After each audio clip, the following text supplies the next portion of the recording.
Strategist. John, it's great to see you. Thank you so much for being here.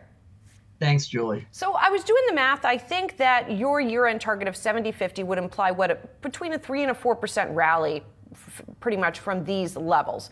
What do you think is going to get us there? I mean, obviously we've seen consistent rallies throughout this year, but what's sort of the next catalyst to push us to that level?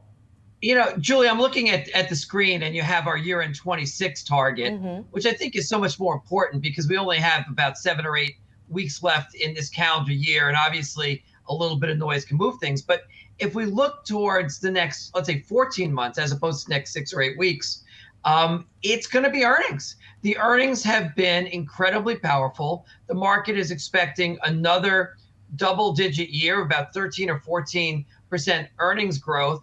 And even if those numbers come in lighter than that, you still should be able to deliver really healthy returns. And it's been a little bit confounding, right? In the face of all of this sort of macro stuff and noise that we've been talking about, whether it be the shutdown or the tariffs or whatever has been thrown at this market, you look through that and you look at these earnings, and as you say, they've held up well. What is going on? Is that basically that this is all the tech and AI trade and that the earnings strength, a lot of it's coming from there?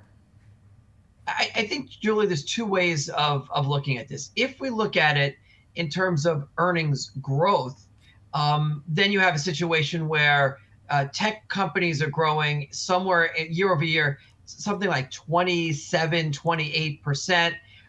You have like a 23 or 4% growth rate in financials. A lot of that is driven by some boost in M&A activity and deal activity, and that's really strong. And that represents about half of the S&P overall. But then if you look at the rest of the market, traditional cyclical groups like industrials and discretionary and energy and staples, they're delivering roughly 2 to 4% growth. So you have part of the market that's growing mid-20s, and the other half of the market is growing at a really weak, a low single digits. But if you look at the health of earnings season, the way that we measure it, and if you think about institutional clients and the way that they would look at it, did companies beat expectations, for companies this quarter? And companies are beating by 9%. Now, it's typical that companies beat lowered estimates and they beat by 4% or 5%, but a 9% earnings surprise is an insanely strong number. And revenues, the top line, is beating by 2. And typically that's much lower. So this is really healthy from a surprise perspective across basically every single sector, but the growth rates are really bifurcated. So, and do you worry at all, because it sounds like you think that the growth part of it has fundamental underpinnings. Do you worry at all about this whole debate about speculation in this market and whether things have gotten a little bit too far in terms of valuations in some areas of the market? I think that there's a mistake that investors make, that when the market goes up, they naturally assume that things are more expensive. If you look over the let's say the year to date, and you look at the broad suite of tech companies, they're up something in the ballpark of 26 or 27%. About 22% of that is earnings. So the amount that's coming from an increase in valuations is really small. And so I really think that we're not calibrating. The reason the overall market looks expensive is because the portion of the market in tech and high PE stocks is going up, not because the PEs of individual companies is getting higher.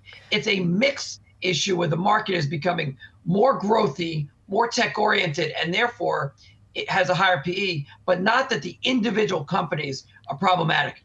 If you look at these tech companies and I'm talking about, the larger names, the NVIDIAs and the Oracles and the, that whole basket of large cap tech companies, for the most part, their PE multiples are lower today than they were 2 years ago.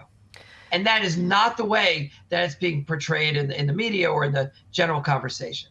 So if you are looking at this bifurcated market, do you want to buy the whole S&P 500, or do you really want to overweight the groups that are doing better on an earnings basis? I'm laughing at your question because when you're buying the market, you I kind mean, of you are are buying overweight. Okay. a tech basket. But like, It's just such a huge- just buy the tech, for example? There's a really good argument. If you said I'm going to buy, let's say, a growth index fund or a growth mutual fund or what have you, 15 years ago compared to buying the broad S&P, you would have done dramatically better. And if you look at, if you think about the idea of American exceptionalism, it's not everywhere. It really is in the tech suite and maybe some areas in healthcare or biotech. But if you look at the non-tech portion of the S&P and then you compare it to the rest of the world, it kind of looks relatively similar. And then you have this, 40% or 50% of the market that is just delivering. It's not that the prices and the stocks are going up. The companies are doing something really special. It's showing up in their revenues. It's showing up in their earnings. And that's the story. It's not speculation. And I think it's going to continue. I don't see any reason why in the next 3 to 12 months that's going to turn. And if you look at the numbers, the way they're coming in and who's beating estimates and how the market's responding, there's just every signal is that this is going to continue. So, John, really quickly then, if you don't see any reason why it's not going to continue, is there anything that could slow it down? What would be the roadblock? If you had to pick a risk, what would it be? Oh, I mean, there's always lots of things. I mean, if we had and we'll see what happens with the tariff discussion in the Supreme Court, but economists broadly expected these tariff issues to have a big impact on the economy.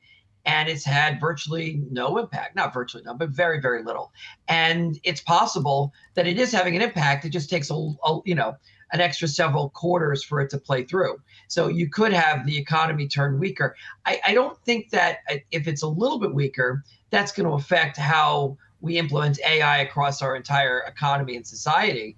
But if you did see the unemployment rate start to pick up, companies would change their spending behavior.